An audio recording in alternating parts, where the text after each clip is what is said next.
Hello दोस्तों। कैसे हैं आप सब? उम्मीद करता हूं आप सब अच्छे होंगे और अपनी पढ़ाई को पूरी मेहनत और ईमानदारी के साथ कर रहे होंगे। तो चलिए दोस्तों, देखते हैं। पिछली वीडियो में उसमें हमने देखा था कि गुप्त काल की उत्पत्ति कैसे हुई, गुप्त काल के जो शासक रहे हैं उनका धर्म क्या था और जो प्रमुख शासक थे उनको हमने डिस्कस किया था। आज की इस वीडियो में हम बात करेंगे कि गुप्त काल के जो लोग थे, प्रशासनिक व्यवस्था, सामाजिक, आर्थिक, राजनीतिक और धार्मिक जीवन उन लोगों का किस तरीके से था, प्रशासनिक जीवन कैसा था, किस तरीके से प्रशासन साम्राज्य के ऊपर चलाया जाता था। और इस तरीके से जो प्रश्न पूछे जाते हैं दोस्तों एसएससी में, पीसीएस में और यूपीएससी वगैरह में खासकर प्रश्न पूछे जाते हैं। बात करूं दोस्तों स्टेट पीसीएस में खासकर इस वीडियो से प्रश्न पूछे जाएंगे। और अगली जो वीडियो हमारी होगी तीसरी, वो होगी गुप्त काल के स्थापत्य कला से संबंधित, कि कौन कौन सी स्थापत्य कला की शैलियां थी और कौन कौन सी गुप्त काल में, जैसे कि मंदिर निर्माण की जो शैली का विकास होता है वो कब होता है दोस्तों? वह होता है गुप्त काल में ही। और कैसे धीरे धीरे मंदिर का निर्माण हुआ, कौन कौन से जो प्रमुख मंदिर है। हालांकि हमने स्रोत के रूप में जो हमें जानकारी प्राप्त होती है गुप्त काल की, उनमें हमने देखा था, लेकिन स्थापत्य कला के और भी प्रमुख जो क्वेश्चन है जो पूछे जाते हैं बार बार, उनको भी हम अच्छे से डिस्कस करेंगे कि भीतरगांव का मंदिर कहाँ है और मध्य प्रदेश से जो प्रमुख स्तूप वगैरह मंदिर बनवाए गए हैं वो कहाँ कहाँ से प्राप्त हुए हैं, उनको हम कल की वीडियो में डिस्कस करेंगे। आज की वीडियो में दोस्तों हम देखेंगे गुप्त काल के प्रशासनिक जीवन, कैसे शासन व्यवस्था थी, इसके बाद में प्रमुख अधिकारी जो मोस्ट इंपॉर्टेंट है दोस्तों, प्रमुख अधिकारी, इसके बाद में न्यायिक व्यवस्था कैसी थी, आर्थिक जीवन कैसा था, व्यापार एवं वाणिज्य कैसा था, कौन कौन से प्रमुख बंदरगाह थे, इन सभी बातों को आज की इस वीडियो में दोस्तों हम डिस्कस करने वाले हैं। चलिए दोस्तों ज्यादा टाइम वेस्ट नहीं करते हैं, पीडीएफ देखते हैं अपनी। गुप्त काल, जैसे कि मैंने दोस्तों सबसे पहले ही आपको बताया था कि मौर्योत्तर काल के बाद में हमने देखा, लाइट चली गई है दोस्तों। उम्मीद करता हूं दोस्तों आपको चीजें क्लियर समझ में आ रही होंगी। अगर क्लियर समझ में आ रही है तो आप थोड़ा सा मैनेज कर लीजिए। कि हमने मौर्य काल में देखा था, मौर्य काल के बाद में मौर्योत्तर काल को देखा था, और मौर्योत्तर काल के बाद में हमने देखा था संगम काल को, जो कि सुदूर दक्षिण भारत में था, दक्षिण भारत में। और संगम काल के बाद में 275 से लेकर 550 ईस्वी के बीच जिस राजवंश ने शासन किया वह क्या था? वह था गुप्त साम्राज्य। और गुप्त साम्राज्य में करीब दोस्तों 275 से लेकर 500 करीब करीब 300 वर्षों तक शासन किया। और 300 वर्षों के शासन के दौरान में इनकी प्रशासनिक व्यवस्था कैसी थी उसको समझना बहुत जरूरी है। प्रशासनिक जीवन के बारे में दोस्तों कि किस तरीके से प्रशासन चलाया जाता था। प्रशासन दोस्तों 3 तरीके से होता था। राजतंत्रात्मक व्यवस्था थी, सामंतवादी व्यवस्था थी और केंद्रीयकृत सत्ता थी। विकेंद्रीकृत सत्ता थी। राजतंत्रात्मक क्या होता है दोस्तों? राजतंत्रात्मक व्यवस्था के मतलब तो आप दोस्तों इस तरीके से समझ सकते हैं कि जो संपूर्ण केंद्रीकृत सत्ता होती थी, संपूर्ण शक्तियां राजा के हाथों में होती थी और राजा ही संपूर्ण शक्तियों को नियंत्रित करता गया। हालांकि राजा को सलाह देने के लिए कुछ अधिकारी थे, लेकिन केवल वो सलाह देते थे। शक्तियों का जो संपूर्ण उपयोग करता था वह राजा करता था। उसे कहते थे दोस्तों हम राजतंत्रात्मक शासन व्यवस्था, जो कि वंशानुगत थी। राजा के पुत्र ही फिर आगे राजा बनता था। इसके बाद में अगली जो व्यवस्था थी वह थी सामंतवादी व्यवस्था। कौन सी दोस्तों? सामंतवादी व्यवस्था। सामंतवादी जो व्यवस्था थी वो, आप सामंत का अर्थ क्या होता है पहले यह देखते हैं कि एग्जाम में पूछा जाता है कि सामंत क्या होता है। सामंत दोस्तों होता है कि एक केंद्रीयकृत प्रशासन के अधीन रहकर क्षेत्रीय स्तर पर जो राजा शासन को चलाता था, हालांकि अपनी स्वतंत्रता को घोषित नहीं करता था, उसके अधीन रहकर जो शासन करता था उसे कहते थे हम सामंत। और सामंतवादी व्यवस्था गुप्त काल में प्रचलित थी, क्योंकि केंद्रीकृत शासन था और शासन के अधीन कुछ राजा थे जो छोटे क्षेत्र पर प्रशासन चलाते थे। वो जो सामंत राजा होता था वह अपने क्षेत्र में विकास के लिए बहुत सारी योजनाओं को चला सकता था। वह केंद्रीकृत शासन पर निर्भर नहीं करता था। जैसे कि हम देखते हैं जो ग्राम क्षेत्र थे, वर्तमान में स्वायत्त शासन प्रणाली जो थी, वैसे ही स्वायत्त शासन प्रणाली हमें गुप्त काल में देखने को मिलती है। सामंतवादी व्यवस्था थी। इसके बाद में विकेंद्रीकृत सत्ता, विकेंद्रीकृत शासन प्रणाली। विकेंद्रीकृत कैसे? कि सबसे जो बड़ी प्रशासन की इकाई थी वह था देश, और सबसे छोटी प्रशासन की इकाई होते थे दोस्तों ग्राम। सबसे बड़ी प्रशासन की एग्जाम में पूछा जाता है दोस्तों कि सबसे बड़ी प्रशासन की इकाई क्या होती थी, तो सबसे बड़ी जो प्रादेशिक इकाई थी वह देश थी, और सबसे छोटी जो थी वह ग्राम थी। कई ग्राम मिलकर दोस्तों बनाते थे एक पेट को, और कई पेट मिलकर बनाते थे विषय को, और कई विषय मिलकर बनाते थे एक भुक्ति को, और फिर कई भुक्ति मिलकर बनाते थे एक देश को। आप वर्तमान के एक तरह से ऐसे समझ सकते हैं कि संघीय ढांचे के नुमा, कि जो सबसे पहले देश होता है, कि देश को फिर प्रांतों में, राज्यों में विभाजित किया जाता है, और राज्यों को फिर मंडलों में, मंडलों को फिर जिलों में विभाजित किया जाता है, और फिर जिले से फिर ग्रामों में विभाजित किया जाता है। इस तरीके से दोस्तों सबसे पहले था देश, फिर भुक्ति, फिर विषय, और फिर पेट, और फिर ग्राम। इंपॉर्टेंट चीजें हैं, बार बार दोस्तों पूछी जाती हैं, आप सही से देखिए और प्रशासनिक ढांचे को समझने की कोशिश कीजिए कि हाँ किस तरीके का प्रशासनिक ढांचा था। जो देश होता था उसका प्रमुख होता था दोस्तों राजा, भुक्तिया का प्रमुख होता था ऊपरी, या जिसे गुप्त भी कहा जाता है। अलग अलग एग्जाम में दोस्तों दोनों दिए गए थे कि प्रशासन की जो दोस्तों भुक्ति थी गुप्त काल में, प्रशासनिक इकाई भुक्ति का प्रमुख कौन होता था? ज्यादातर आपको जो देखने को मिलेगा वह मिलेगा ऊपरिक, लेकिन कभी कभी आपको गुप्त भी देखने को मिल सकता है। फिर जो तीसरी प्रशासन की इकाई थी वह थी दोस्तों विषयपति। क्या थी? विषयपति। एक तरह से आप समझ सकते हैं जैसे वर्तमान में जिला था, वैसे ही उस टाइम पे विषयपति होता था या विषय होता था। अब विषयपति जो होते थे इसके प्रमुख होते थे मंत्री। एक नगर श्रेष्ठ होता था, एक सार्थव्य होता था, और एक प्रमुख कुलिक होता था। विषय में जो नगर श्रेष्ठ होता था वह होता था पूंजीगत वर्ग का नेता। पूंजीगत वर्ग का नेता जो होता था वह नगर श्रेष्ठ होता था। याद रखेंगे दोस्तों, यूपीएससी में एग्जैक्ट यही प्रश्न पूछा गया था। एक सार्थव्य जो होता था वो हमने पहले भी इससे पहले डिस्कस किया था मौर्य काल में। सार्थव्य कौन होता था? अगर आपने वीडियो को देखा होगा दोस्तों तो यकीनन आपको पता होगा कि मैं पहले भी कह चुका हूं कि हाँ चीजें एक दूसरे से जुड़ी हुई हैं। आपसे पूछता है कि सार्थव्य कौन होता था, तो व्यापारिक काफिले का जो मुखिया होता था उसे हम कहते थे सार्थव्य। इसके बाद में होता था एक प्रथम कुलिक। प्रथम कुलिक जो कि कौन होता था? जो कि होता था दोस्तों कारीगर। कारीगर को प्रथम कुलिक कहते थे। यह दोस्तों विषय में प्रमुख एक तरह से अधिकारी कह सकते हैं, अधिकारी थे जो एग्जाम में पूछे जाते हैं। इसके बाद में अगली जो प्रशासनिक इकाई आती है वह आती है पेट। पेट का जो प्रमुख होता था वह होता था पेटपति। लास्ट जो प्रशासन की सबसे छोटी इकाई थी वह थी दोस्तों ग्राम, और ग्राम का जो प्रमुख होता था वह ग्रामीक होता था। जैसे कि वर्तमान में जो ग्राम प्रधान होता है उस टाइम पे हम कहते थे ग्रामीक। वर्तमान में जो ग्राम सभा होती है वही टाइम पे दोस्तों होती थी एक ग्राम सभा। ग्राम सभा। अब ग्राम सभा को मध्य भारत में पंचमंडली कहा जाता था, और बिहार वाले क्षेत्र में इसे ग्राम जनपद कहा जाता था। एग्जैक्ट यह प्रश्न दोस्तों बीपीएससी में पूछा गया है, और यह प्रश्न दोस्तों शायद किसी स्टेट पीसीएस में पूछे गए हैं। दोनों प्रश्न पूछे जा चुके हैं कि ग्राम सभा, गुप्त काल में ग्राम सभा को मध्य भारत में क्या कहते थे? तो पंचमंडली कहते थे, और बिहार में क्या कहते थे? तो ग्राम जनपद कहते थे। इसके बाद में दोस्तों देखते हैं कि हमने क्या देखा, कि सबसे पहले हमने प्रशासनिक जीवन देखा कि राजतंत्रात्मक व्यवस्था थी, सामंतवादी व्यवस्था थी, और विकेंद्रीकृत सत्ता थी। प्रशासन की सबसे बड़ी जो इकाई होती थी वह देश थी, और सबसे छोटी इकाई ग्राम थी। इनके हमने प्रमुख होते थे, ग्राम का जो प्रमुख होता था अधिकारी वह ग्रामीक होता था। इसके बाद में यह सब हम देख चुके हैं। अब देखते हैं दोस्तों प्रमुख अधिकारियों को। यह दोस्तों मोस्ट इंपॉर्टेंट है, और इनसे प्रश्न दोस्तों बार बार पूछे जाते हैं। महाबलाधिकृत कौन होता है? पूछा जाता है। महादंडनायक गुप्त काल में किस पद पर या वर्तमान के किस पद के समान था? ऐसे प्रश्न पूछे जाते हैं कि जो महाबलाधिकृत था दोस्तों वह सेनापति हुआ करता था। गुप्त काल में सेनापति को ही महाबलाधिकृत कहते थे।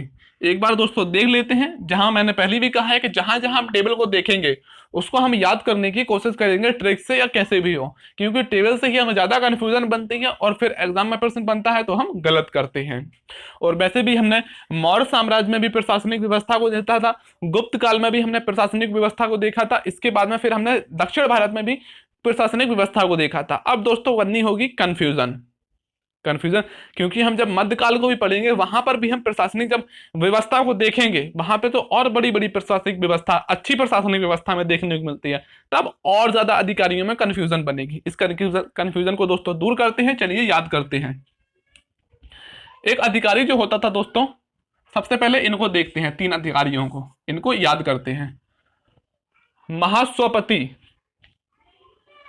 अगला प्रमुख अधिकारी है युक्त पुरुष, अगला प्रमुख अधिकारी है खाद्य पकिका, खाद्य पकिका।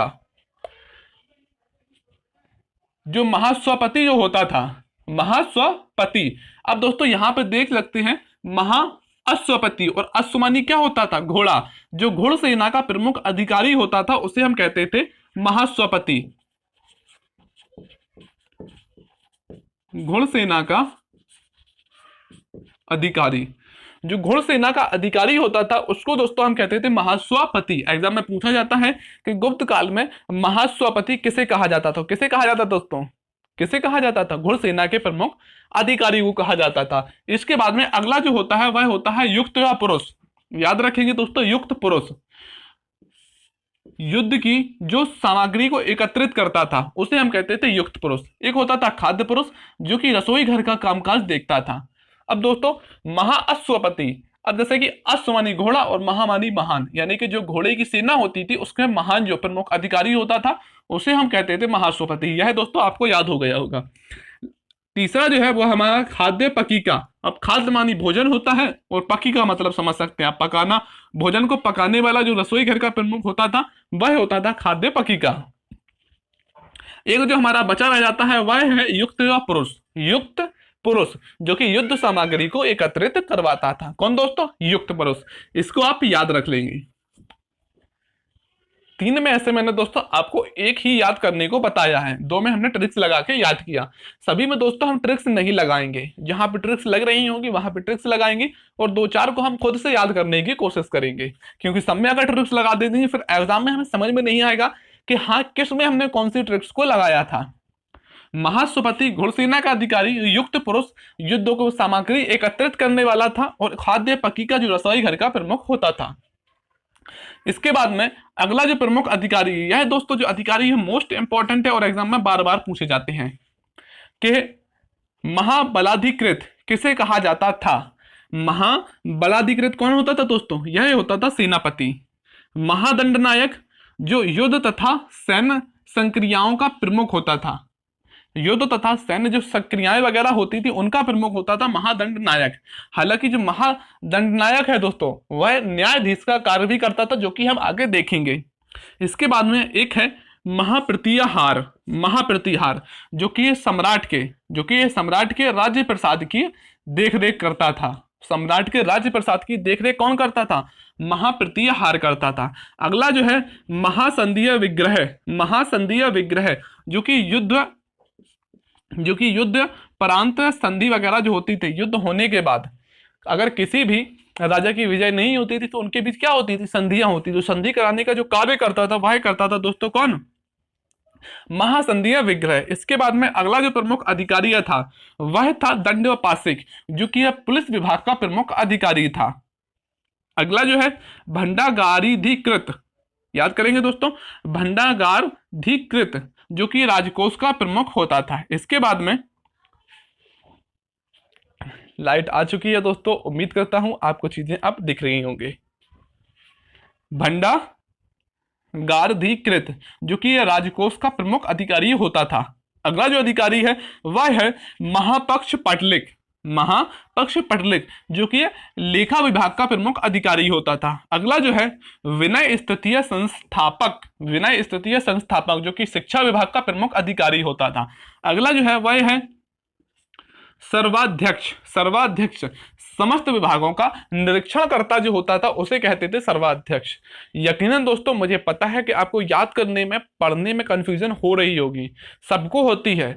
आप अनोखी ऐसी नहीं है जिसको पढ़ने में कठिनाई हो रही है, याद करने में कठिनाई हो रही है, सभी बच्चों को होती है। और अक्सर एग्जामिनर जो पीसीएस वगैरह में प्रश्न पूछता है ऐसे ही प्रश्न बनाता है। और अधिकारियों से आपने अगर पीसीएस का एग्जाम दिया होगा तो खासकर प्राचीन भारत में गुप्त काल और मौर्य काल के अधिकारियों को बार बार एग्जामिनर पूछता है। तो मैंने प्रमुख अधिकारियों को लिखा है जो बार बार पूछे जाते हैं। चलिए दोस्तों आप ट्रिक से याद करने की कोशिश करते हैं। पहले के तीन को हम दोस्तों याद कर चुके हैं। अब देखते हैं महाबलाधिकृत, महाबलाधिकृत। तो महा का मतलब महान और बल का मतलब बल अधिक है, यानी कि बात जिसके पास बल अधिक होता है उसी को तो ही सेनापति बनाया जाता है। कैसे दोस्तों? जिसके पास बल अधिक होगा वह सेनापति होगा, क्योंकि सेनापति कोई कमजोर इंसान को तो बना नहीं देंगे, क्योंकि पता चले कि युद्ध में वही मारा गया तो सेना को कौन संभालेगा। किसी ताकतवर अच्छे सूझ वाले व्यक्ति को बनाया जाता है, क्योंकि उसमें दिया गया है कि महाबलाधिकृत, महा मतलब महान और बल मतलब जिसके पास बल ज्यादा हो, तो महाबल यानी कि सेनापति। ठीक है दोस्तों, ऐसे आप शब्दों को जब याद करेंगे तो आपको फिर एग्जाम में कंफ्यूजन नहीं बनेंगे। आपने अगर देखा कि महाबलाधिकृत तो आप देखें कि महाबल, तो फिर आपको याद आएगा कि हाँ सेनापति था। जब एलिमिनेशन वाले क्वेश्चन देगा तो आप यकीनन एक प्रश्न जैसे 4 देता है तो वाले प्रश्नों को आप कर पाएंगे। अगला है महादंड नायक, महादंड नायक। महादंड नायक जो दोस्तों होता था वह न्यायाधीश का भी कार्य करता था। महादंड नायक जो कि दोस्तों न्यायाधीश का भी कार्य करता था, और महादंड नायक जो होता था युद्ध तथा सैन्य संक्रियाओं की देख रेख भी करता था। युद्ध तथा जो सैन्य संक्रियाओं की जो देख रेख करने वाला प्रमुख अधिकारी होता था वह होता था महादंड नायक। कौन दोस्तों? महादंड नायक। इसके बाद में इसको आप याद कर लेंगे। इससे पहले मैंने आपको ये याद करने को बताया, दूसरा ये याद करने को बताया। अगला है महाप्रीतीय हार। सम्राट के राज प्रसाद की देखरेख करता था। सम्राट के जो राज्य प्रसाद की देखरेख करता था भाई कौन करता था? महाप्रीतीय हार करता था। अब क्यों करता था दोस्तों? कि सम्राट की कहीं हार ना हो जाए, यानी कि महाप्रीतीय हार, सम्राट की कहीं हार ना हो जाए, इसलिए राज्य प्रशासन की देखरेख करता था कि कहीं सम्राट की हार ना हो जाए। तो महाप्रीतीय हार क्या करता था? सम्राट की राजप्रसाद की देखरेख करता था। इसके बाद में अगला जो प्रमुख है वह है महासंधीय विग्रह। तो संधि दोस्तों इसमें दिखाई दे रहा है आपको, ऑप्शंस में यही देगा कि युद्ध प्रांत जो संधियों को कराने वाला अधिकारी होता था वह होता था महासंधीय विग्रह। यह भी दोस्तों हमें याद हो गया। अब देखते हैं दंडपासिक। दंडपासिक जो कि पुलिस विभाग का प्रमुख होता था। अब देखिए आप, दंड देने का कार्य किसका होता है? दंड देने का कार्य किसका होता है? वह पुलिस का ही होता है। पुलिस विभाग का जो प्रमुख होता था उसे हम क्या कहते थे? दंडपासिक। यकीनन दोस्तों अब जैसे पढ़ा रहा हूं मैं, आप पढ़ते चलिए और जब प्रश्नों को हम करेंगे यूपी पीसीएस के, बीपीएससी के, सभी स्टेट पीसीएस के जब क्वेश्चन को करेंगे तो आप देखेंगे कि हाँ एग्जामिनर ने एक एक पॉइंट से कैसे क्वेश्चन बनाया है, और यही प्रश्न जब एग्जाम में गलत करके आते हैं हम तो यकीनन बहुत अफसोस होता है। फिर दंडपासिक, तो दंड कौन देता है? वह पुलिस देती है। तो पुलिस विभाग का प्रमुख अधिकारी दंडपासिक होता था। इसके बाद में है भंडागाराधिकृत। भंडागाराधिकृत, तो भंडागार मतलब राजकोष, भंडागाराधिकृत यानी कि भंडार, भंडाराधिकृत मतलब भंडार यानी कि किसका? राजकोषीय जो खजाना था उसका भंडार था। याद रखेंगे दोस्तों कि गुप्त काल को भारत का स्वर्ण काल कहा जाता है। अब स्वर्ण काल का मतलब जो सोना था कैसा था दोस्तों? राजकोष तो था एक भंडार के रूप में, अनंत राजकोष गुप्त काल में था। तो भंडागाराधिकृत राजकोष का प्रमुख अधिकारी। इसके बाद में एक है महापक्ष पटलिक। इंपॉर्टेंट दोस्तों याद रखेंगे कि महापक्ष पटलिक जो कि लेखा विभाग का प्रमुख अधिकारी होता था। तो हम किस पे लिखते हैं? महापक्ष पटलिक। तो पट का मतलब आप याद रखेंगे कि श्याम पट, श्याम पट। तो हम किस पे लिखते हैं? श्याम पट पे लिखते हैं। तो महापक्ष पटलिक, तो महान जो पट पे लिखता है वह क्या करेगा दोस्तों? वह हो जाएगा लेखा विभाग। याद रखेंगे कि हम किस पर लिखते हैं? श्याम पट पे लिखते हैं। तो लिखने वाला लेखा विभाग का प्रमुख अधिकारी महापक्ष पटलिक। इसके बाद में अगला है विनय स्थितीय संस्थापक। एग्जैक्ट यही प्रश्न है जो पीसीएस में किसी में पूछा गया था कि विनय स्थितीय संस्थापक गुप्त काल में किसका प्रमुख अधिकारी होता था। तो शिक्षा विभाग का जो प्रमुख अधिकारी होता था वह होता था विनय स्थितीय संस्थापक। अगला जो है वह है दोस्तों सर्वाध्यक्ष। क्या है दोस्तों? सर्वाध्यक्ष, जो कि समस्त विभागों का निरीक्षण करता। अब मतलब इसमें सर्वा लगी हुई है, सर्वा मतलब सभी, और सर्वाध्यक्ष मतलब समस्त विभागों का अध्यक्ष या निरीक्षण करने वाला। उम्मीद करता हूं दोस्तों आपको ये जो प्रमुख अधिकारी हैं याद हो गए होंगे। अगर दोस्तों आपको याद नहीं भी हुए हैं तो इनको बार बार देखिए और याद करने की कोशिश करिए, क्योंकि दोस्तों जब हम अभी तो आपको लगेगा कि हाँ आसान है, याद हो गए हमें, जब प्रश्न देखेंगे तो हम ऑप्शन देके लगा लेंगे। लेकिन दोस्तों सबसे बड़ी कंफ्यूजन तब होती है हमें कि जब हमारे सामने जब हम गुप्त साम्राज्य को, मौर्य साम्राज्य को, संगम युग को, और जो बड़े जैसे सातवाहन वंश है उसमें भी हमने प्रशासनिक व्यवस्थाओं को पढ़ा था। इसके बाद में हम मुगल में देखेंगे और फिर सल्तनत काल को जब हम पढ़ेंगे उसमें भी हम प्रशासनिक व्यवस्था को जब पढ़ लेंगे, पूरी हिस्ट्री हमारी हो जाएगी, तब कुछ प्रश्न अगर पूछा जाता है आपसे तो फिर आप नहीं कर पाएंगे। यकीन मानिए दोस्तों कि नहीं कर पाएंगे आप जब तक इनको ट्रिक से अपनी माइंड में सेट नहीं करेंगे। तो फिर ट्रिक्स में एग्जाम आपका करीब करीब 6 महीने बाद है मान के चलिए, और हिस्ट्री को आपने आज पढ़ा है तो 6 महीने तक चीजें याद रहेंगी? नहीं रहेंगी। लेकिन जब आप ट्रिक से अपने दिमाग में घुसा लेंगे तो यकीनन आपको 6 महीने क्या, मैं कहता हूं आप जीवन भर भी नहीं पढ़ेंगे, लेकिन जब आपके दिमाग में आपको सुनाई देगा या आपको समझ में आएगा कि महाबलाधिकृत, यानी कि बल मतलब बल और महा मतलब महान, यानी कि बल जिसके पास ज्यादा होगा तो वह कौन होगा? वह सेनापति होगा। एग्जाम में जब इस तरीके से आप प्रश्न करेंगे तो यकीनन आपके प्रश्न भी सही होंगे और आप आसानी से कर भी पाएंगे। यकीनन दोस्तों आपको पूरी मेहनत से, एक फैमिली की तरह आपको मैं पढ़ा रहा हूं, बस आप पूरी मेहनत से पढ़ते चलिए मेरे साथ में। जब आप प्रश्न करेंगे तो यकीनन आपको मजा आएगा प्रश्न करने में और लगेगा कि यार इतना आसान भी एग्जाम में प्रश्न क्या एग्जामिनर पूछ सकता है। तो चलिए दोस्तों हम देख चुके हैं प्रशासनिक जीवन को, प्रशासनिक जीवन प्रमुख अधिकारी को पढ़ लिया था। इसके बाद में हम दोस्तों देखते हैं कुछ न्यायिक व्यवस्था कि गुप्त काल में न्यायिक व्यवस्था किस तरीके की थी। सम्राट न्यायाधिपति होता था, यानी कि सबसे बड़ा जो न्यायकर्ता जो होता था गुप्त काल में वह कौन होता था? सम्राट होता था। न्याय की समस्त शक्तियां सम्राट के हाथों में थी। इसके बाद में दोस्तों न्याय का जो अधिकारी होता था, मैंने पहले भी बताया न्याय का अधिकारी कौन होता था? दंड नायक होता था। अब दंड नायक में दोस्तों आपको कितने तरीके से प्रश्न पूछ सकता है? आपको दे देगा कि महादंड नायक कौन होता था? तो महादंड नायक न्याय व्यवस्था का प्रमुख होता था। फिर देखिएगा आपको सर्वदंड नायक न्याय व्यवस्था का प्रमुख होता था। फिर आपको दे सकता है कि महासर्वदंड नायक, यह भी न्याय व्यवस्था का प्रमुख होता था। लेकिन आपको याद रखना है कि दंड नायक कौन होता था? एक तो न्याय विभाग का प्रमुख होता था और एक दोस्तों होता था कौन? दंड नायक जो होता था वह कौन होता था? यह लिखा है महादंड नायक। युद्ध तथा सैन्य संक्रियाओं की जो देखरेख करता था वह कौन करता था? महादंड नायक करता था। यह आपको किसी ना किसी एग्जाम में देखने को मिलेगा और आपको दो में से कोई एक ऑप्शन देगा, और आपको ज्यादातर जो ऑप्शन देखने को मिलेगा महादंड नायक या सर्वदंड नायक या महासर्वदंड नायक आपसे पूछता है कौन होता था, तो आप बताएंगे कौन होता था? न्यायाधीश होता था एक तरीके से गुप्त काल का। ठीक है दोस्तों, चलिए आगे देखते हैं। नारद स्मृति में आपने सुना होगा नाम। अगर आपको पता नहीं है कि नारद स्मृति क्या होती है, विष्णु स्मृति क्या होती है, स्मृतियों के बारे में नहीं पता है, तो आप वैदिक सभ्यता वाला पार्ट को देखिए। मैंने वैदिक सभ्यता के 3 पार्ट्स को बनाया है, उसमें यकीनन आपको पता चलेगा कि स्मृतियां क्या होती हैं, पुराण क्या होती हैं, इन सभी चीजों को मैंने अच्छे से एक्सप्लेन किया है। और आप शुरू से अगर देख रहे होंगे दोस्तों तो अपनी फिर नोट्स को पलटिए, देखिए कि स्मृतियां कितनी हैं और क्या क्या स्मृतियों में लिखा गया है। नारद स्मृति में दोस्तों 4 तरह के न्यायालयों का वर्णन किया गया है। कितने तरह का? 4 तरह के।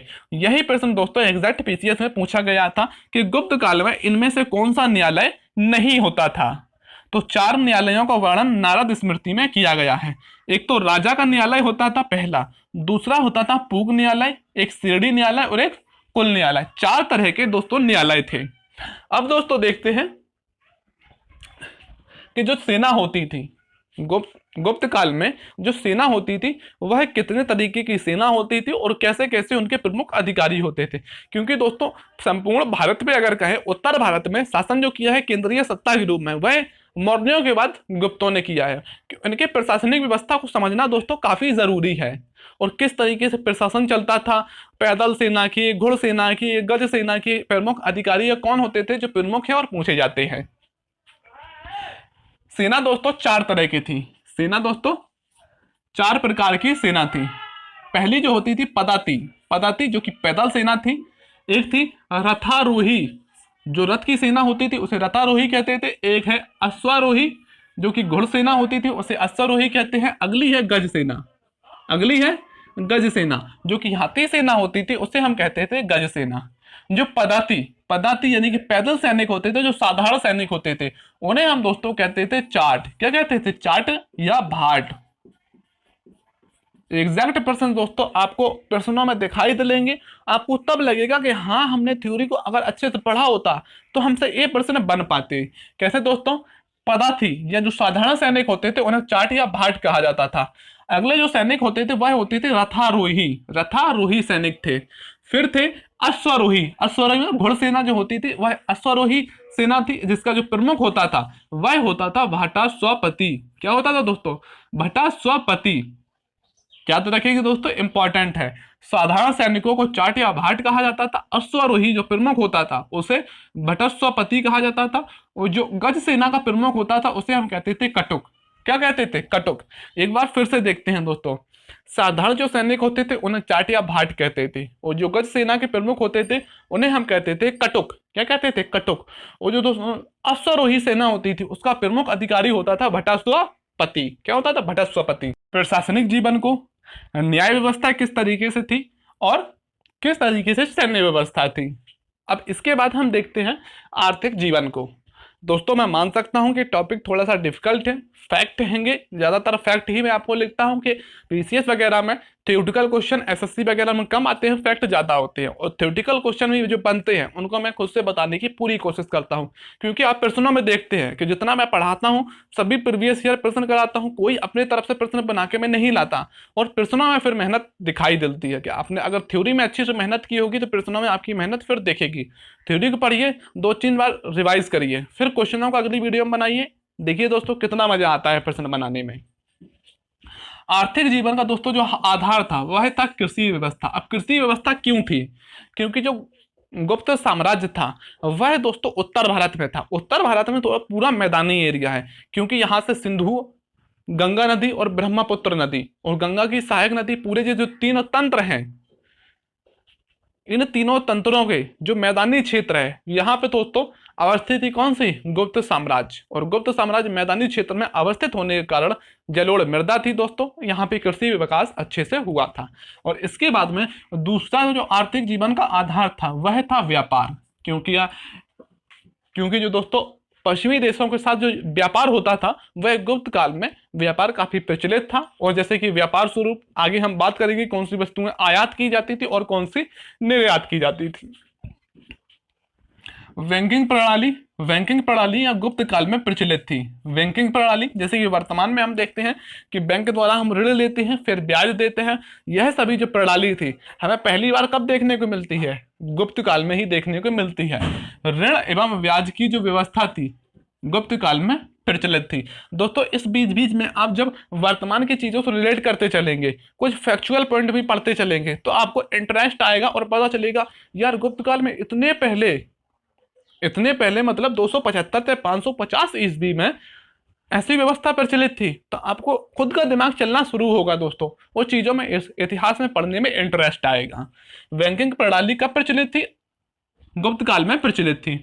और राजकीय आवास का जो प्रमुख स्रोत थे, यानी कि राजकीय आय के प्रमुख स्रोत क्या होते थे दोस्तों? राजकीय आय के प्रमुख स्रोत थे कृषि और भूमि कर। कृषि पर टैक्स लगता था और भूमि का जो टैक्स लिया जाता था राजकीय आय के प्रमुख स्रोत थे। अब देखते हैं दोस्तों कि कौन कौन से टैक्स थे जो लिए जाते थे सरकार के द्वारा। एक भू राजस्व जो होता था, भू राजस्व लिया जाता था 1/4 से लेकर 1/6 के बीच। 1/4 से लेके 1/6 के बीच लिया जाता था दोस्तों भू राजस्व। और भू राजस्व जो लिया जाता था उसे हम कहते थे उद्रंग। क्या कहते थे? उद्रंग कहते थे। अगला जो है वह है सिंचाई कर। सिंचाई कर लिया जाता था, गुप्त काल में सिंचाई कर लिया जाता था, जिसे हम क्या कहते हैं? उदक भाग कहते हैं। क्या कहते हैं? उदक भाग। एग्जाम में दोस्तों आपसे इस तरीके से प्रश्न पूछता है कि उदक भाग किस टैक्स को कहा जाता था? तो जो सिंचाई टैक्स लिया जाता था उसे हम कहते थे उदक भाग, और जो भूमि कर लिया जाता था उसे हम कहते थे उद्रंग। क्या कहते थे? उद्रंग। एक दोस्तों जो नगद टैक्स लिया जाता था, हमने पहले भी देखा है कि नगद टैक्स जो लिया जाता था उसे हम कहते थे क्या? हिरण्य। हिरण्य नगद टैक्स हुआ करता था। अब दोस्तों कुछ अन्य प्रमुख टैक्स थे, कुछ अन्य प्रमुख टैक्स थे जो गुप्त काल में प्रचलित थे। आपसे ऐसे प्रश्न पूछा जाता है इससे कि इनमें से कौन सा टैक्स गुप्त काल में नहीं लिया जाता था? नगद जो टैक्स लिया जाता था दोस्तों उसे हम कहते थे हिरण्य। क्या कहते थे? हिरण्य कहते थे। इसके बाद में गुप्त काल में कुछ अन्य टैक्स लिए जाते थे। अब इससे प्रश्न दोस्तों किस तरीके से पूछा जाता है कि इनमें से कौन सा टैक्स गुप्त काल में नहीं लिया जाता था? आपको सभी टैक्स अगर पता होंगे कि हाँ ये टैक्स थे जो गुप्त काल में लिए जाते, तो यकीनन आप कर पाएंगे। जैसे कि एक टैक्स लिया जाता था ऊपरिक, एक था वट, एक था भूत। अब दोस्तों भूत आप ना समझे कि भूत कोई भूत प्रेत है ना, यह एक तरह का टैक्स है। और एग्जामिनर इसी तरह के डाउटफुल ऑप्शंस बनाता है कि भूत क्या होता है।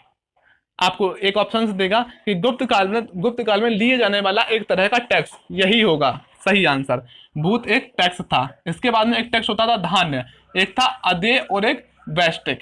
दोस्तों जितने भी टैक्स लिए जाते थे यही प्रमुख टैक्स हैं जो गुप्त काल में लिए जाते थे। इनसे ज्यादा आपको पढ़ने की जरूरत नहीं है।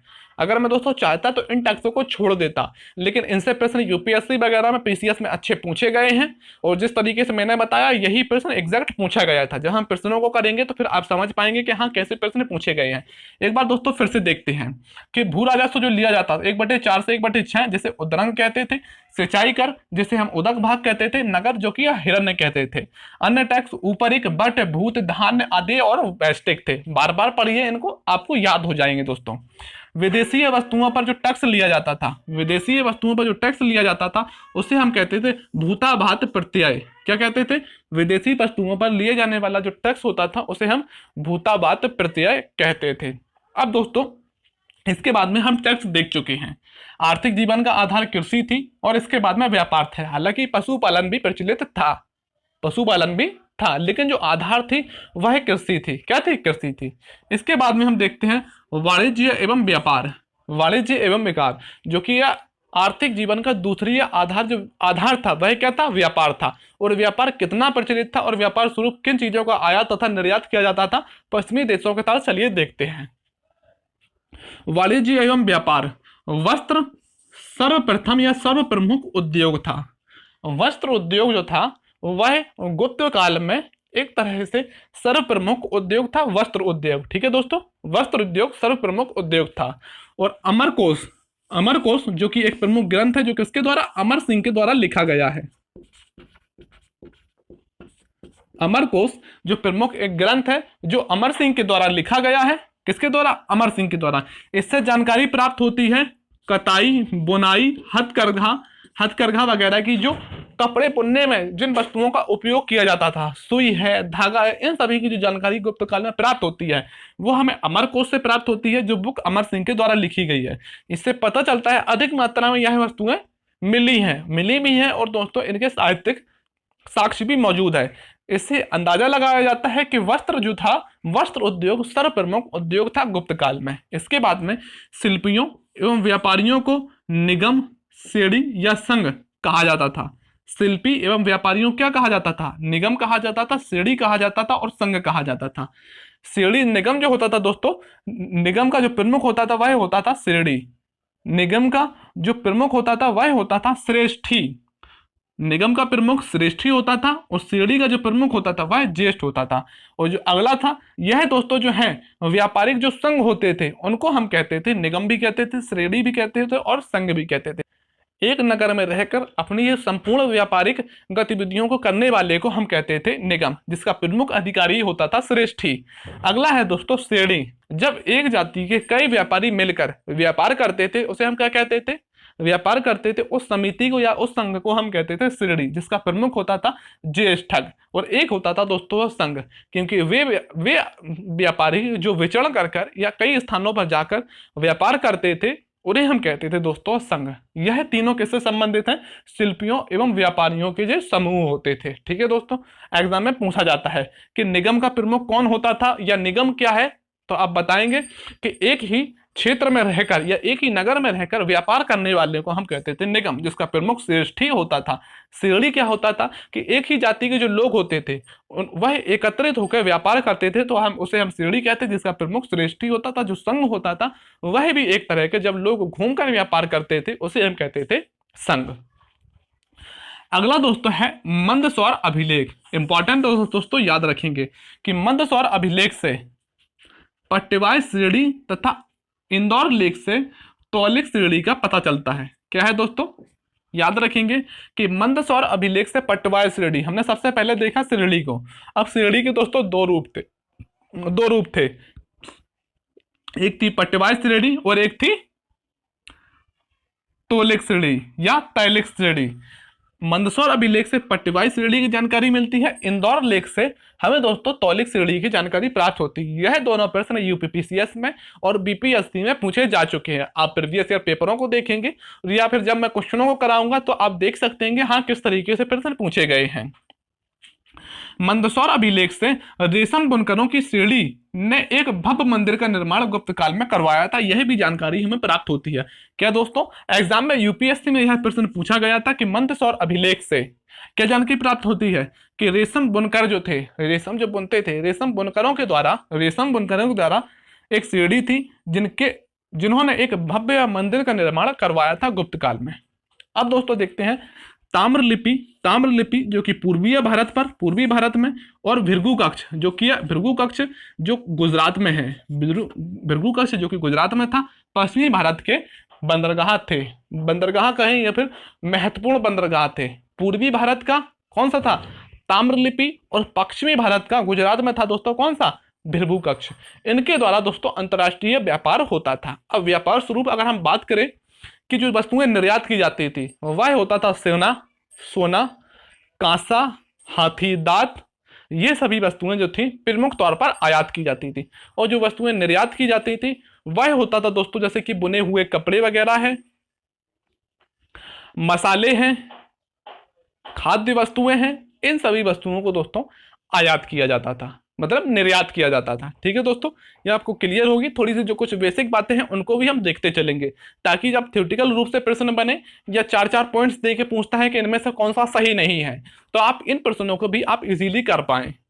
ठीक है दोस्तों, ताम्रलिपि पूर्वी भारत का प्रमुख बंदरगाह था, भृगु कक्ष पश्चिमी भारत का प्रमुख बंदरगाह था। इसके बाद में कुछ आयातित वस्तुएं थी, कुछ विशेष देश हैं जहां से इन वस्तुओं का आयात किया जाता था, जो कि पूछे जाते हैं कि चीन से मुख्यतः जिस वस्तु का आयात किया जाता था वह थी रेशम। क्या थी? रेशम। इथोपिया से हाथी दांत को आयात किया जाता था। अरब ईरान से और बैक्टीरिया से उन्नत किस्म के जो घोड़े होते थे उनको युद्ध के लिए आयात किया जाता था। याद रखेंगे दोस्तों, चीन से क्या? रेशम को आयात किया जाता था। इथोपिया से हाथी दांतों को आयात किया जाता था। और जैसे कि अरब है, ईरान है, तुर्की वगैरह है, बैक्टीरिया है, इनसे दोस्तों जो आयात की अरब कंट्री जो है इनमें उन्नत किस्म के घोड़े पाए जाते थे और यहां से घोड़ों को आयात किया जाता था। उज्जैन जो था, उज्जैन गुप्त काल में सर्वाधिक महत्वपूर्ण व्यापारिक केंद्र था। एग्जाम में दोस्तों बार बार यह प्रश्न पूछा गया है, तो गुप्त काल में सर्वाधिक जो महत्वपूर्ण व्यापारिक केंद्र था वह कौन सा था? वह था दोस्तों उज्जैन। क्या था? उज्जैन। सर्वाधिक सोने के सिक्के किनके द्वारा चलाए गए? तो गुप्त काल में ही गुप्त शासकों के द्वारा सर्वाधिक सोने के सिक्के चलाए गए। अब दोस्तों आप कमेंट्स में बताइए कि सर्वप्रथम सोने के सिक्के जो चलाए थे किन्होंने चलाए थे? पहला प्रश्न है, सर्वप्रथम सोने के सिक्के किसने चलाए? तो किसने चलाए? कमेंट्स बताएंगे आप। और पहली बात, और दूसरा प्रश्न यही है कि नियमित तौर पर शुद्ध सोने के सिक्के किन्होंने चलाए? मैं शासक नहीं पूछ रहा हूं दोस्तों, आपसे राजवंश पूछ रहा हूं। पहला क्वेश्चन है मेरा कि सर्वप्रथम सोने के सिक्के किन्होंने चलाए और शुद्ध सोने के सिक्के किन्होंने चलाए। दो प्रश्न है, कमेंट्स में बताइए। आपने पिछली वीडियो देखी होगी तो मैंने रट के दोस्तों बताया था कि याद रखिएगा एग्जाम में पूछा जाता है। सर्वाधिक सोने के सिक्के गुप्त वासियों के द्वारा चलाए गए। सर्वाधिक भूमि जो दान दी गई वह इनके द्वारा ली गई। लेकिन भूमि दान और ग्राम दान देने की जो प्रथा है वह किनके द्वारा शुरू की गई थी? सातवाहनों के द्वारा बौद्धों को सर्वप्रथम भूमि दान दी गई थी। लेकिन सर्वाधिक जो दान दिया वह गुप्त शासकों ने दिया। इसके बाद में दोस्तों जैसे गुजरात है, बंगाल है, दक्कन है, तमिलनाडु है, वस्त्र निर्माण के प्रमुख केंद्र थे। आपसे एग्जाम में पूछा जाता है कि गुप्त काल में वस्त्र निर्माण के प्रमुख केंद्र कौन कौन से थे? तो दोस्तों आप याद रखेंगे जैसे गुजरात, बंगाल, दक्कन, तमिलनाडु, यह जो थे वह क्या थे? वस्त्र निर्माण के प्रमुख केंद्र थे। इसके बाद में थोड़ा सा दोस्तों और है, इंपॉर्टेंट है, पूछा जाता है। इन चीजों को देखना इसलिए भी दोस्तों जरूरी है कि जब 4-4, 5-5 पॉइंट मिला के पूछता है कि इनमें से कौन सा सही नहीं है या इनमें से कौन कौन से सही है, तब ज्यादा दोस्तों कंफ्यूजन बनती है। इन चीजों को जब आप क्लियर रखेंगे तो यकीनन तौर पर आपसे अच्छे से प्रश्न बन पाएंगे। जैसे कि धार्मिक स्थिति गुप्त काल में, जो कि करीब करीब 300 वर्षों तक गुप्त वासियों ने शासन किया, शासकों ने शासन किया, तो कुछ तो उनकी धार्मिक स्थिति रही होगी। आखिर धार्मिक जीवन, सामाजिक जीवन कैसा था, इनको देखना दोस्तों जरूरी है। कि धार्मिक स्थिति की अगर बात करते हैं कि वैष्णव धर्म का, वैष्णव धर्म जैसे भागवत धर्म की कहते हैं, भगवान विष्णु के मानने वाले थे। वैष्णव धर्म का सर्वाधिक जो प्रचार हुआ, वैष्णव धर्म का सर्वाधिक जो प्रचार हुआ वह कब हुआ? गुप्त काल में हुआ। और अधिकतर जो शासक थे वह वैष्णव धर्म के ही मानने वाले थे। क्या थे दोस्तों? वैष्णव धर्म के मानने वाले थे। हालांकि दोस्तों हमने पिछली वीडियो में देखा था कि साक्ष्यों के अनुसार यह पाया जाता है कि जो गुप्त शासक थे या इनकी जो उत्पत्ति हुई थी, इनका धर्म क्या था? शूद्र था। लेकिन आने वाले जो शासक आए हैं वह उन्होंने वैष्णव धर्म को समर्थन दिया और उनका प्रसार भी अधिक किया। हालांकि बौद्ध एवं जैन धर्म का भी प्रचार हुआ था गुप्त काल में, लेकिन सर्वाधिक प्रचार अगर पूछता है तो वैष्णव और या फिर भागवत धर्म का हुआ था। युद्ध देवता के रूप में कार्तिकेय की पूजा की जाती थी। किसकी दोस्तों? युद्ध के देवता के रूप में कार्तिकेय की पूजा की जाती थी। और बौद्ध धर्म में नए दर्शन, बौद्ध धर्म में नए दर्शनों का जो प्रतिपादन हुआ, जैसे कि दोस्तों बौद्ध धर्म से पूर्व में कई तरह के दर्शन थे, लेकिन बौद्ध काल में जब हम 6 दर्शन हमने वैदिक साहित्य में जब पढ़े थे, वही 6 दर्शन नियमित तौर पर या मुख्य रूप से हमें देखने को मिलते हैं गुप्त काल में। या वर्तमान जो दर्शनों का वर्तमान स्वरूप हमें देखने को मिलता है, कब देखने को मिलता है? गुप्त काल में देखने को मिलता है, जो कि 6 दर्शन है। वैदिक सभ्यता वाला वीडियो देखिए, मैंने दर्शनों को काफी अच्छे से आपको बताया है। विज्ञानवाद का जो प्रादुर्भाव हुआ, यानी कि विज्ञानवाद की जो उत्पत्ति हुई वह गुप्त काल में हुई। और जो धार्मिक स्थिति में अगर जो लोग थे गुप्त काल के, वह भूत प्रेत, जादू टोना, तंत्र मंत्र, इन सभी में विश्वास करते थे। ठीक है दोस्तों, क्या थी? थोड़ी सी आप एडिशनल चीजें भी जाने, और मैं पूरी कोशिश करता हूं कि आपको ज्यादा से ज्यादा चीजें बता पाऊं कि जो लोग थे उस टाइम के, जादू टोना है, तंत्र मंत्र है, भूत प्रेत है, इन सभी में विश्वास करते थे। और जो युद्ध के देवता के रूप में दोस्तों कार्तिकेय की पूजा की जाती थी। विज्ञानवाद का जो परिवर्तन हुआ, जो उत्पत्ति हुई, वो गुप्त काल में हुई। 6 दर्शनों का जो वर्तमान स्वरूप देखने को मिलता है वह उसकी उत्पत्ति भी गुप्त काल में हुई। इसके बाद में वैष्णव धर्म का जो सर्वाधिक विकास हुआ वह किसमें हुआ? गुप्त काल में हुआ।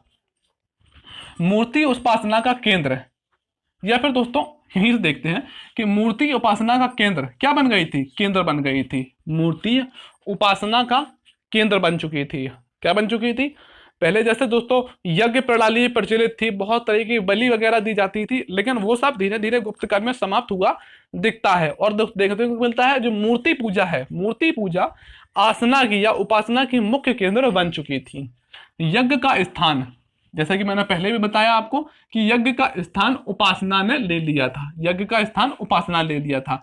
याज्ञवल्क्य, नारद, कात्यायन जो स्मृतियां थी, जैसे कि याज्ञवल्क्य की स्मृति है, नारद स्मृति है, कात्यायन स्मृति है, प्रमुख जो स्मृतियां हैं, इनका जो वर्तमान स्वरूप देखने को मिलता है, वर्तमान जो स्वरूप हमें स्पष्ट स्वरूप देखने को मिलता है, उसकी उत्पत्ति भी गुप्त काल में हुई। पुराणों के वर्तमान स्वरूप की उत्पत्ति भी दोस्तों कब हुई? गुप्त काल में हुई। याद करेंगे दोस्तों, और मैं जो बोलता हूं उस पर भी खास करके आप गौर किया कीजिए। एग्जाम में दोस्तों प्रश्न कहां से एग्जामिनर पूछ लेगा आपको नहीं पता चलेगा, और फिर जब आप वीडियो देखेंगे यार हमारी नोट्स में तो लिखा हुआ है, लेकिन एग्जाम में गलत हुआ, फिर बहुत ज्यादा दोस्तों अफसोस होता है। इसलिए चीजों को बार बार पढ़िए। जैसे कि मूर्ति उपासना से जो मुख्य केंद्र बन गई थी, यज्ञ का स्थान उपासना ने ले लिया था। स्मृतियों की या पुराणों का जो वर्तमान स्वरूप की रचना हुई गुप्त काल में हुई। और मंदिर निर्माण की जो कला, यानी कि मंदिर निर्माण की जो शैली जो प्रचलित हुई, या मंदिर निर्माण का जो जन्म हुआ, वो कब हुआ दोस्तों? वह हुआ गुप्त काल में।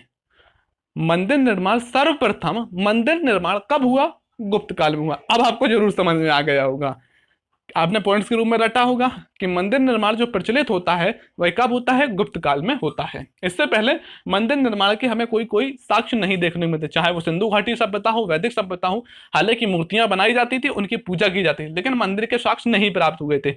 मंदिर के जो साक्ष्य बनने के प्राप्त होते हैं वह गुप्त काल से प्राप्त होते हैं। अब दोस्तों देखते हैं हम सामाजिक जीवन को, लोगों का आर्थिक सामाजिक जीवन किस तरीके से था।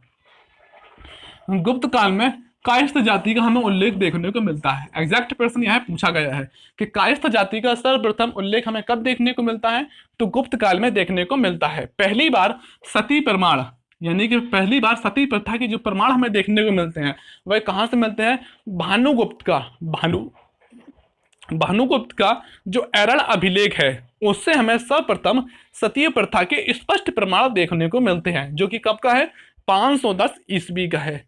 आप दोस्तों सही बताइए, इसने आप इस प्रश्न को आपने रटा था या नहीं रटा था? यकीनन दोस्तों रटा होगा कि पहली बार सती प्रथा के प्रमाण कहां से देखने को मिलते हैं, जो एरल अभिलेख है, भानुगुप्त का एरल अभिलेख, उससे हमें देखने को मिलते हैं, जो कि 510 का है। अब दोस्तों इससे प्रश्न कैसे पूछे गए हैं कि एरल अभिलेख किसका है, भानुगुप्त का। एरल अभिलेख से किसकी जानकारी मिलती है, सती प्रथा की। एरल अभिलेख कब का है, तो 510 एडी का है, ईस्वी का है। वैश्यावृत्ति करने वाली महिलाओं को क्या कहा जाता दोस्तों, वैश्यावृत्ति जो करती थी, जो नाचने वाली या जो वैश्याय महिलाएं होती थी, उन्हें क्या कहा जाता, गणिका कहा जाता था। यूपीएससी में एग्जैक्ट प्रश्न पूछा गया है, क्या कहा जाता था, गणिका कहा जाता था। और जो वृद्ध हो जाती थी वैश्याएं, उन्हें कहा जाता था कुटनी। क्या कहा जाता था, कुटनी या कहा जाता था। इनका जो गुप्तों का राज्य चिन्ह था वह गरुड़ था। भाषा क्या थी, संस्कृत थी। गुप्तों की भाषा क्या थी, संस्कृत थी। अब दोस्तों सामाजिक जीवन में हम जैसे कि देखते हैं दास प्रथा, तो गुप्त काल में दास प्रथा प्रचलित थी। अब बताइए कि मौर्य साम्राज्य में दास प्रथा प्रचलित थी, मौर्य साम्राज्य में दास प्रथा क्या प्रचलित थी, और अगर थी तो इसकी जानकारी हमें किन साहित्यिक स्रोतों से होती है। देखते हैं कितने लोगों को पता है। और मौर्य साम्राज्य में दास प्रथा प्रचलित नहीं थी, इसकी जानकारी किससे प्राप्त होती है, और मौर्य साम्राज्य में दास प्रथा थी, इसकी जानकारी किससे प्राप्त होती है। चलिए मैं बता देता हूं कि मौर्य काल में जो दास प्रथा नहीं थी यह कहा गया है मेगस्थनीज की पुस्तक इंडिका में। लेकिन अब आप बताइए कि यह किस पुस्तक में कहा गया है या ग्रंथ में कहा गया है कि मौर्य काल में दास प्रथा थी। ठीक है दोस्तों, हालांकि गुप्त काल में हमें दास प्रथा देखने को मिलती है, और दास भी दोस्तों जो प्रथा थी, दास कई तरीके से हुआ करते थे। जैसे कि दोस्तों अगर हम बात करते हैं दासों की, एक दास होते थे दोस्तों जो खरीदे जाते थे, एक दास होते थे जो खरीदे जाते थे, खरीदे गए दास। दूसरे होते थे जैसे अगर किसी व्यक्ति ने ऋण ले लिया है तो वह दास के रूप में या तो खुद या किसी व्यक्ति को जिससे ऋण लिया है उसके पास भेजता था, या ऋण के रूप में भेजा गया दास, यह होता था। तीसरा जो होता था दोस्तों कि किसी दो राजाओं के बीच युद्ध हुआ, जो लोगों को बंदी बना के लाया जाता था वह भी क्या होते थे, दास ही तो होते थे, दास के रूप में कार्य करते थे।